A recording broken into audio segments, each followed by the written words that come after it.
The story you are about to hear is true. When my son was in the 8th grade, he's grown now, he was kind of a nerdy, darky kid, and hung out with other boys like him. A new girl came to his school.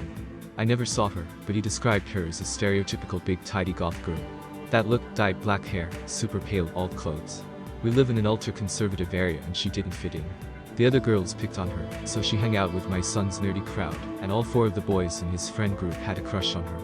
This girl, she was communicating with someone online that claimed to be 23 and in another state. She'd talk about her problems at school with this guy, who I can only assume is an internet predator. All the kids in my son's friend group soon downloaded a text app to talk to this guy, too. But, not my son. I caught him using his smartphone to look up porn, and he had a naked woman as his lock screen, so I took his smartphone away and made him use a flip phone. He couldn't communicate with the guy online. This guy online was giving this girl step-by-step directions on how to recruit boys to commit a school shooting to kill the kids that were picking on her. My son, since I'd taken away his private access to the internet, did ask me how to kill someone and get away with it. He said for a comic book he was writing, he needed to kill one person and make it look like an accident. I told him a method. For creative purposes, obviously. I had always encouraged creative expression, but looking back, maybe you shouldn't tell your 8th grader how to commit and get away with murder. Anyway, I get called to the school a couple of days later. I'm brought into the conference room with the principal, the 2 vice principals, and 3 cops. One of the other boys had brought a knife to school to show off to the girl, and the 3rd boy told on the group. The other boy was out, sick that day. My son hadn't said a word before I got there.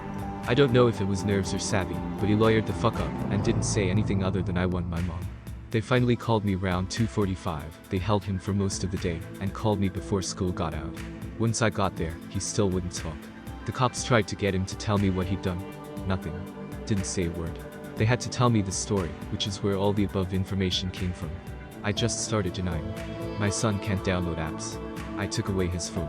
I just denied, knowing the whole time he'd asked me only days before how to kill someone and get away with it. He ended up with a 3-day suspension, and the girl and the boy who brought the knife to school got put in juvenile detention for the remainder of their youth. To this day, I don't know which is more troubling, that he knew that I knew how to get away with murder, or he thought we were cool like that, and he could ask.